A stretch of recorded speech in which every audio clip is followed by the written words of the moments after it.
Okay, Greg, so I'm going to give you the floor to introduce yourself so our audience understands why you are uniquely qualified to discuss the technical recruiting. Oh, awesome. Thank you so much for having me today. I'm really excited for us to be talking about this topic today. And as it pertains to me, so I've lived in the world of tech for like 20 years now, and I would say the last half of that has been in the software engineering space, and at three different companies that I was at, a couple of them consulting firms, one of them a product company.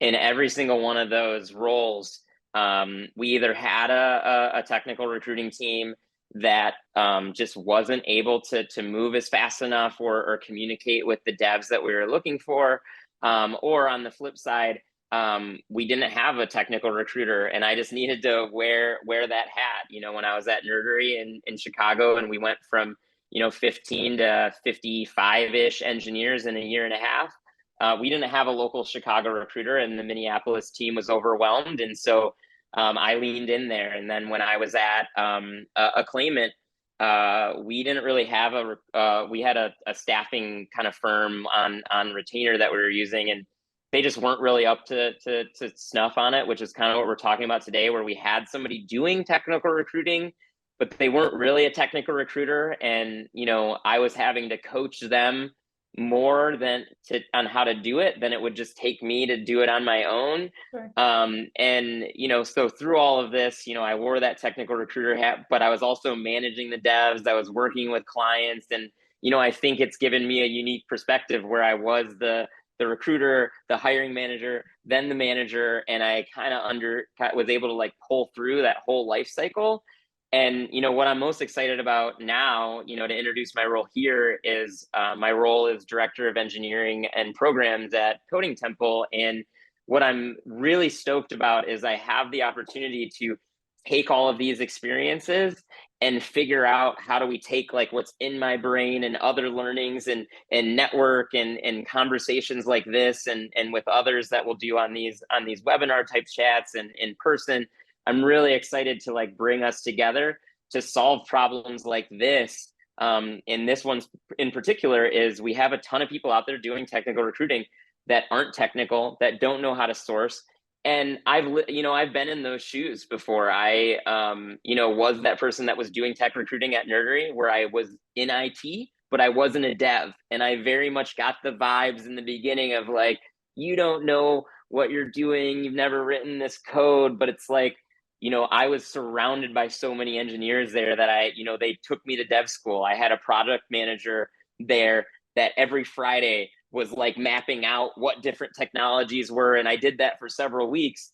And, I think that there are so many people out there like that and like me that want to help people, because in the end, recruiters are doing a job that is incredibly valuable, incredibly needed to our world.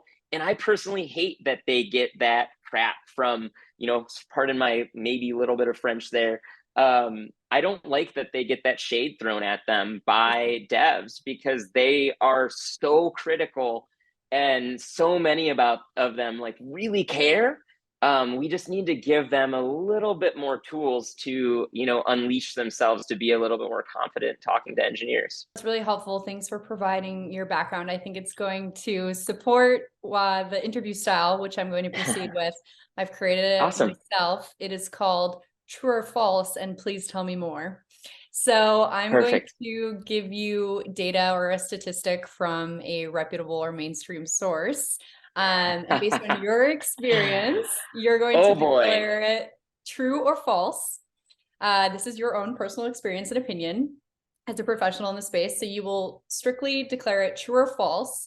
And I will follow up with a tell me more about, depending if you tell it true or false, question, so we can dive a little bit deeper. I thought that this Awesome. interview style would be uniquely valuable in that we exist in a vertical where we are presented a lot of data and statistics, where we're often unclear, one, where it's coming from, two, how we can apply it to our workflow or use it to help us achieve different goals we have as professionals. And I thought that this was uniquely positioned well within technical recruiting. As we're talking about, there is a lot of information floating around. So And Go I was ahead. just going to say, I appreciate that you said that before we dive in. Like you synthesize what I've been feeling a lot when we started here, and it's what I am most excited about this world is like we're like the intersection of leaders that are out there trying to find talent. We're building the talent, but we also need to figure out what is the curriculum people need to change, and we're hearing problems that people are trying to solve, and it's like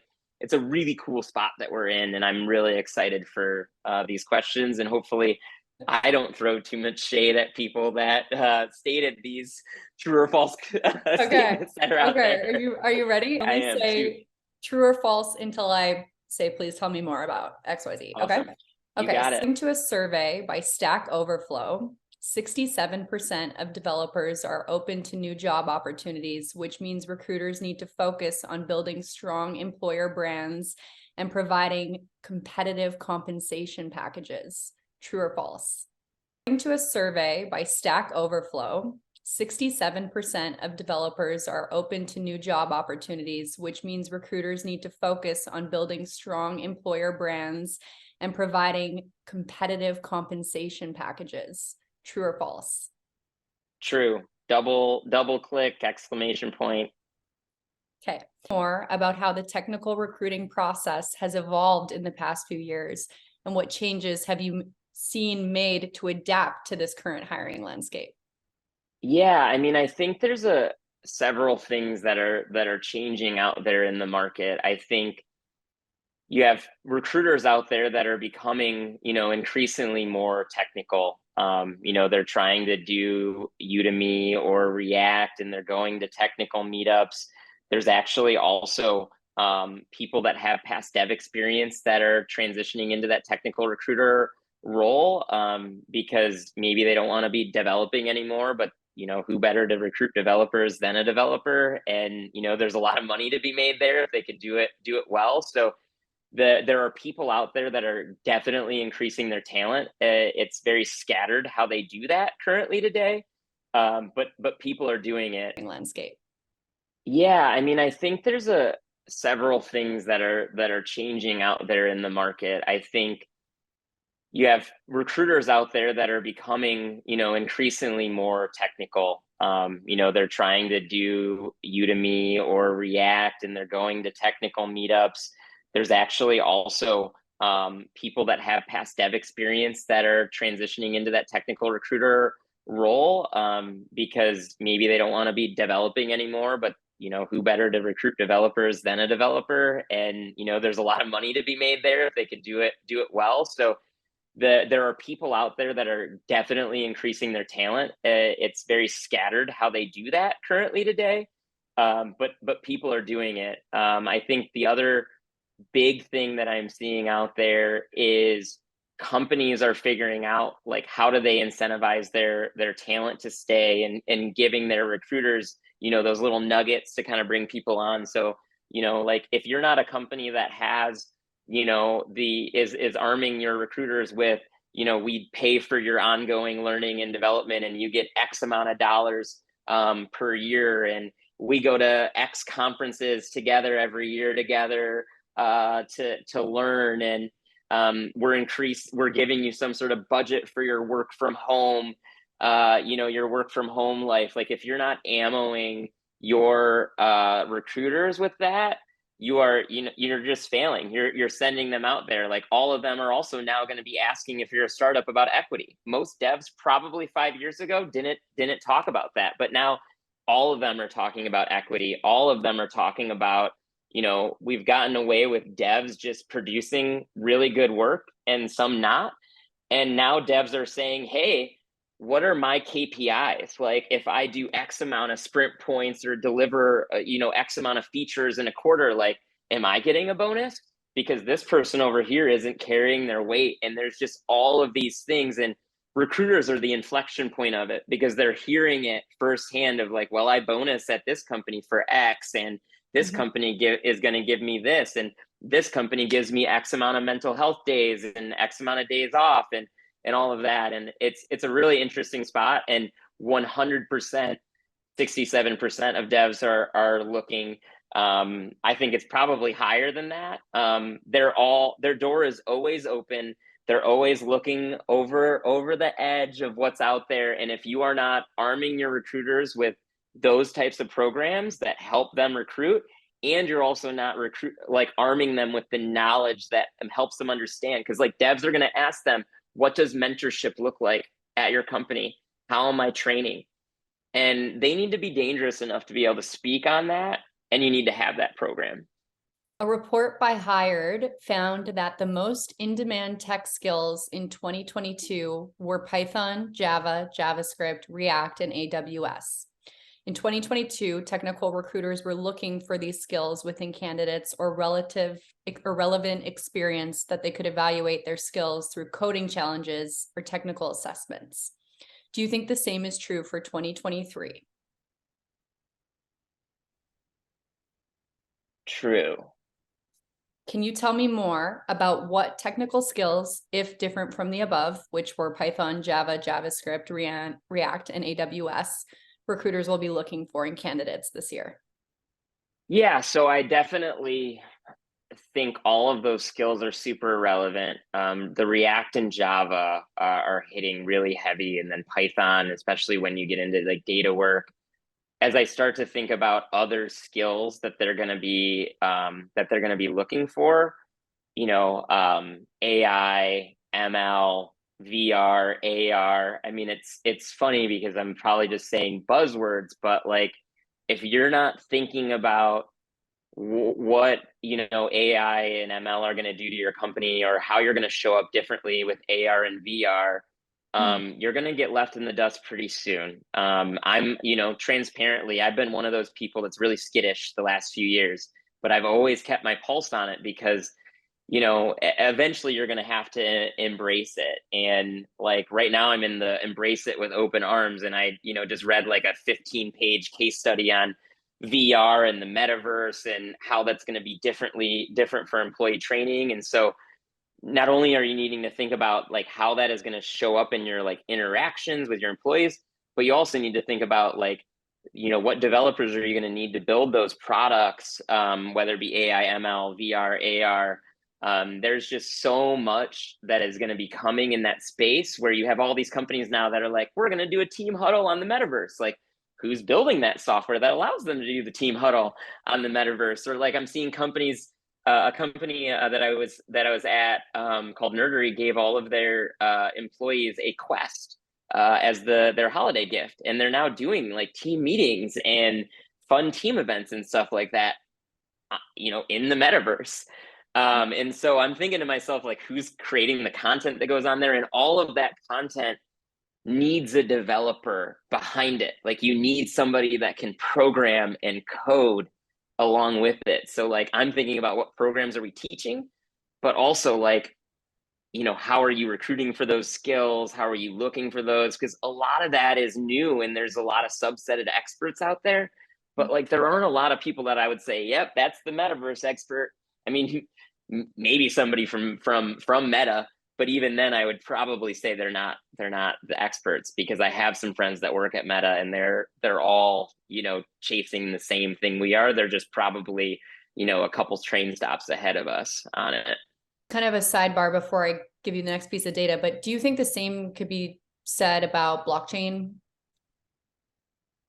Yeah, I mean, I'm glad that you went there. I think I've just been reading a lot about the other stuff much lately, but we actually have a blockchain course that we're trying to reconfigure for like some online learning, and had a meeting, just last week with somebody that's creating some really incredible Web3 content. I think everybody's a little skittish about it right now. Maybe that's why it's not top of mind for me, just because everything going on in the world of crypto, I'm like, ooh, stay away from that. Because I got some coins myself, and but definitely, as it normalizes like people that understand like solidarity code, programming, and just how that works with like your, things like your MetaMask wallet and NFTs, like all of that, like that's going to become crucial, because a lot of companies, people are going to be like, where's my NFT for that? Like that is going to become a thing. And it is incredibly complex to build. And because of what is happening, crazy laws are being created to kind of monitor all of it. And yeah, I mean, you're definitely going to need to be thinking about how you have smart people in your company that can handle that. Research by McKinsey found that companies with diverse teams are more likely to outperform their peers. True or false? True. Can you tell me more about how technical recruiters can ensure a diverse pool of candidates when hiring for technical roles, and share what steps they should take to promote diversity and inclusion in the hiring process?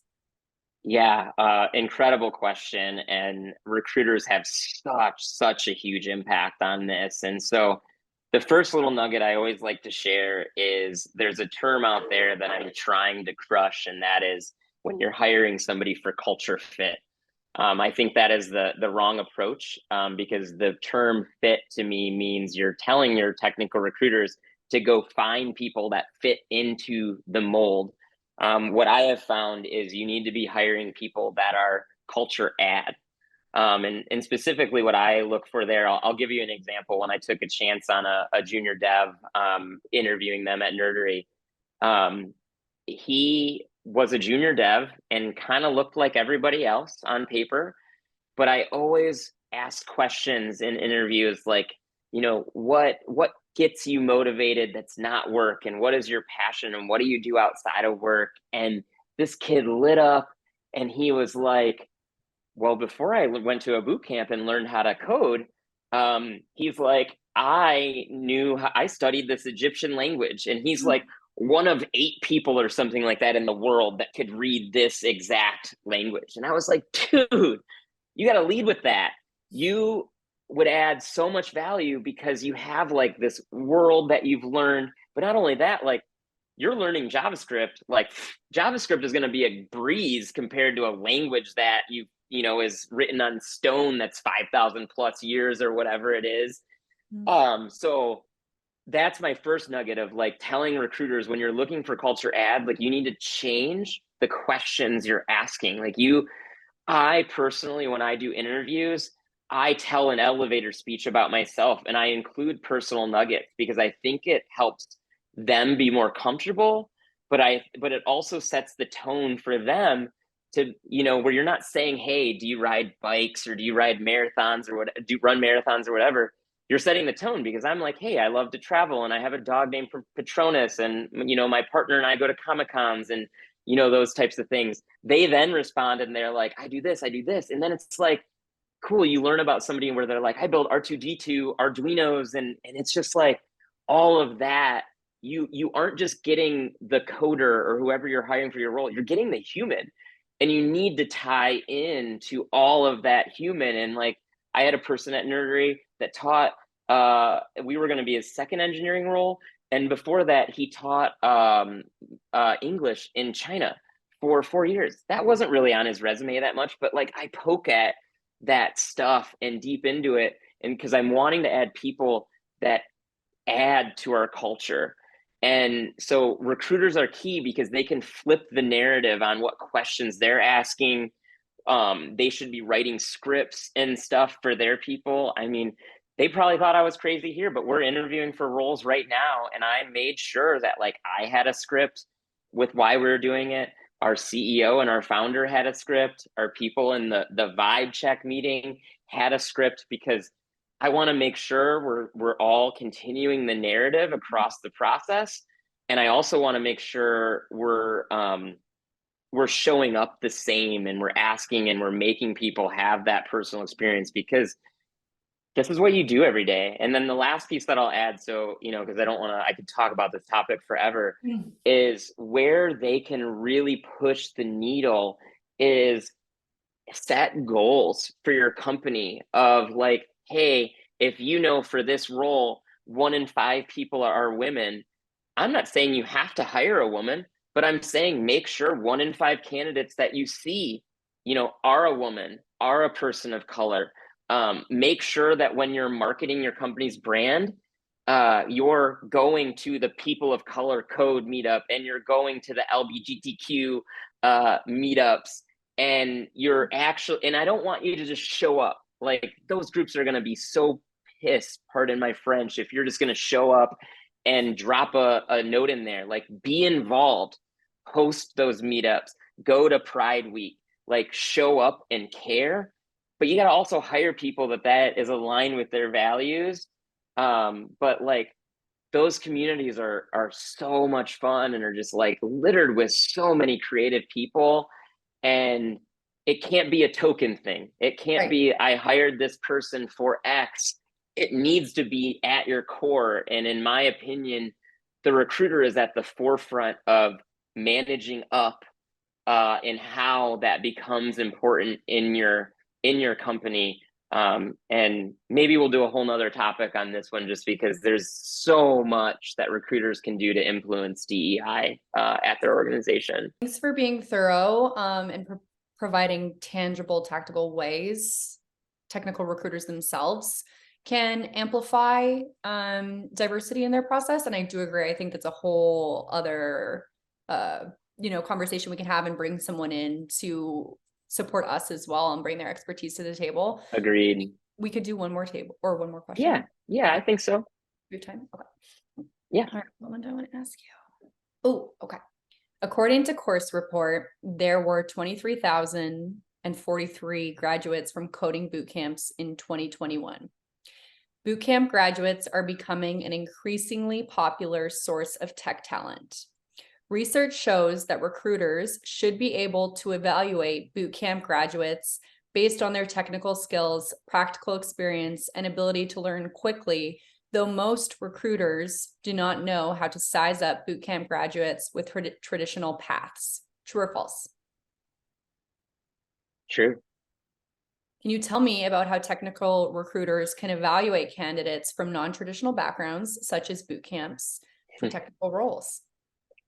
Oh yeah, I love this question. I did a lot of this when I was at Nerdery, and so it's you again as the recruiter, you're the advocate for where it needs to go. And so since I sat in that role at Nerdery, Dev Bootcamp was in our building, and I worked a lot with them. I worked a lot with Coding Temple as well, in General Assembly in those roles. I mean, basically pick a boot camp that was in Chicago. I was doing everything I could. And as we were, interviewing people from Coding Temple or DBC or any of those others that were out there, so many of my leaders didn't want to hire them. They're like, they're too junior, they're too new.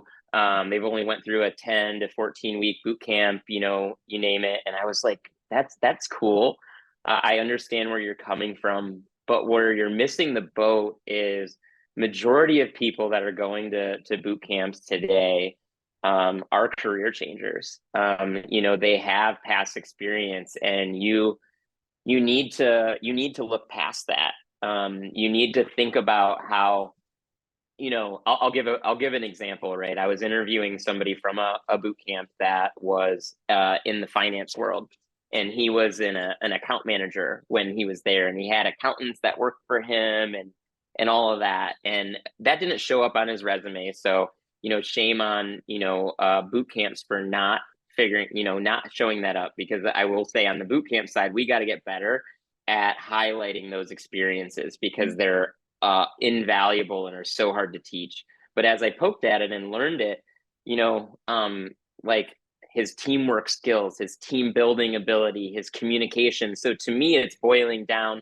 what are the core competencies your company is valuable for? And so like one of ours was communication at Nerdery. That guy could communicate in spades. It wasn't in the dev form, but like I can teach somebody, no offense to the coding versus the soft skills, but like if you know enough about coding to be dangerous and have the aptitude to learn it, I can teach you with a senior software engineer and the right mentor in a heartbeat. What is really hard to teach are those interpersonal skills of how they work within a team, how they work with others, how they communicate when they're stuck or need help, and all of that. And so what I'm getting to, with the recruiters is like, align with your company on what are the core competencies that you're looking for, not the technical ones, but like all of your competencies together. I guarantee you somebody that is a career changer that went through a boot camp is going to hit all of the soft skill core competencies through the roof well more than a grad from a college person. And then on the flip side, I will say there are a lot of people that, go to these mini camps colleges are doing now, or the traditional kind of boot camp 10 to 14 week program. And they are doing it to chase the money. I'm not gonna lie. Like I would say of that 20,000, maybe half of them. I don't have any data Right. behind it, but there are a lot of people and a lot of boot camps out there that are selling the dollar and they're chasing the dollar. And what I will say is this job isn't for everybody. You need to have a constant need for learning. And so I would encourage recruiters to figure out in their process, how are they poking at, people's ability to consume new knowledge and want and need to learn, and an ability to be really receptive to feedback. Because as a junior dev, you're going to get told more often than you're that it's bad more often than your code is good. But that's okay, like that's just the part of learning. And in coding, there's like a million ways that you can write something and it will work, but that doesn't mean it's the right way to do it. And then most companies have their own standards and stuff. So I would really hone in, to synthesize what are the core competencies you're looking for, and how to tease out in somebody's resume those competencies that you're looking for. Because I guarantee you, people that are career changers are going to even run circles around current devs with their life Sure. experience that they had prior to that. Because most boot camp grads they went through a lot. And then if they're in it for the right reasons, because a lot of these boot camp grads are like, they always were dabbling in tech, but life took them to be a banker or a teacher or stay at home parent, whatever it may be. But they have all these life skills that they've came that outweigh what a dev learned in people skills that just like went to college and then became a dev.